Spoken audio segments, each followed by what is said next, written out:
Spider-Man freshman year is non-canon anymore. And I actually think that's better. And why I also believe you guys should still go watch it. Because I know a lot of you are like, hey, if it's not connected to the MCU, why should I watch it?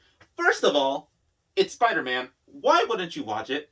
And two, we just get a new Spider-Man show. That could be like a whole new thing. A whole new look into his origin, or just seeing Spider-Man.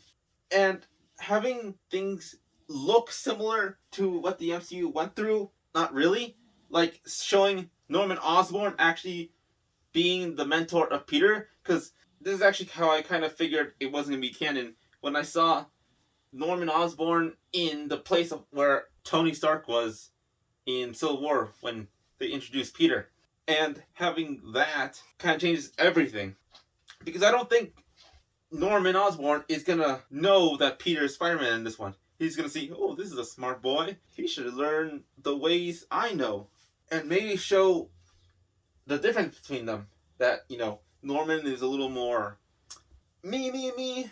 And you should step on people to get your way, while Peter's gonna be like, no, that's not what I'm learning. Since, in this one, I think will actually show or allude to Uncle Ben's death this time. And having things also play differently with character-wise, because they have new characters that we never saw in the MCU, like Norman, Harry, which I'm not gonna lie, I thought image of all his friends and seeing Harry, I thought that was Robbie's son, JJ's right-hand man's kid. But no, apparently that's Harry, which, cool actually, it's still pretty cool. I'm not sure who everyone else in his friend group is, don't hate me for that, but we'll be able to see some villains that are this version of Spider-Man's villains, not from another universe. Like, we get to see Dr. Octopus in his classic yellow and green jumpsuit. And a nice trench coat.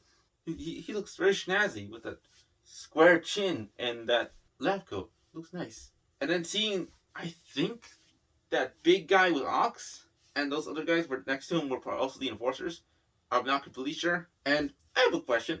Why does Chameleon look so cool? Why does he just look very nice? I never thought I'd be like that to Chameleon. That's weird. He's got a chain and everything.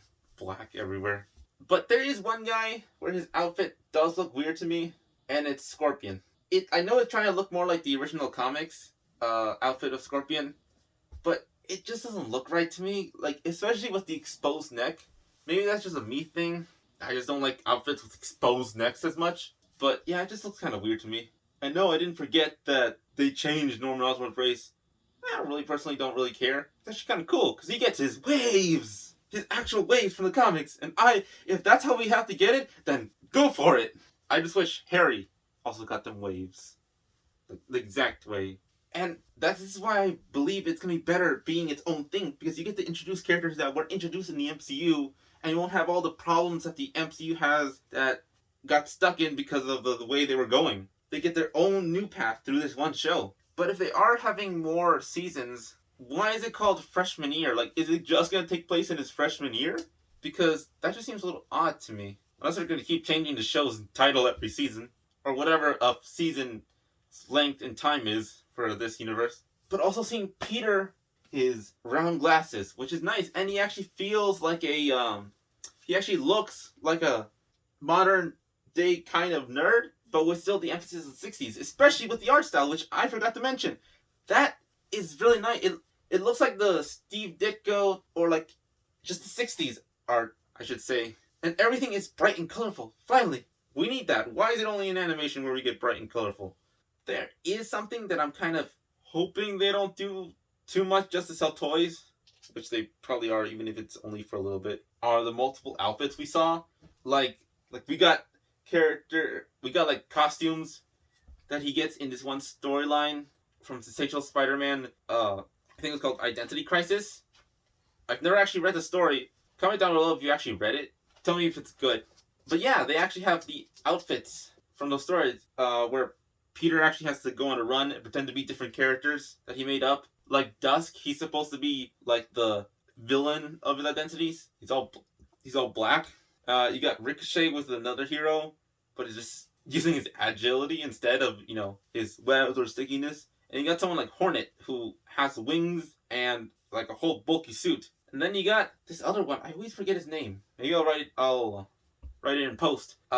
Who is like his perfect hero because everyone loves that version of him. And he does that too, because Spider-Man is wanted in the storyline. But how would they incorporate that in his first year? The only way I could think they can actually incorporate it is if they make it like those are just his costume ideas. Like he makes one or he's just drawing it and though that's it. That's all they show. It's just sad, honestly, seeing the Future Foundation suit he has, the black and white one, because that means that's probably the only time we'll ever actually see that suit, and we'll never see him be part of the Future Foundation, which is like the future Fantastic Four after in that time when the Human Torch died. But if this is the case, then I guess have the suit if they're never gonna have a Future Foundation like that. Having a new non-canon makes it so much more interesting too, because that means we don't actually know what's gonna happen. Oh, and I forgot to mention his prototype suit.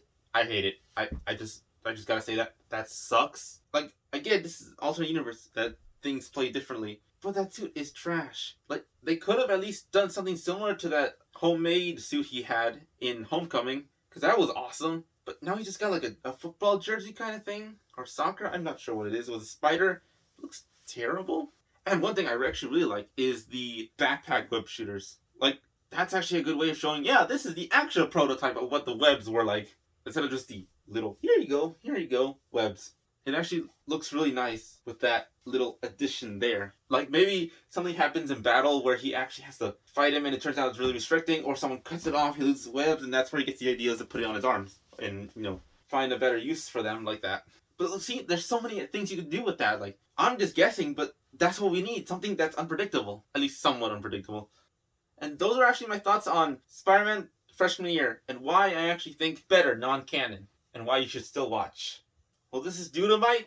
I hope everyone's having a good day, good night, whenever you're watching this, but I hope everyone's having a good time. And I'll see everyone in the next video.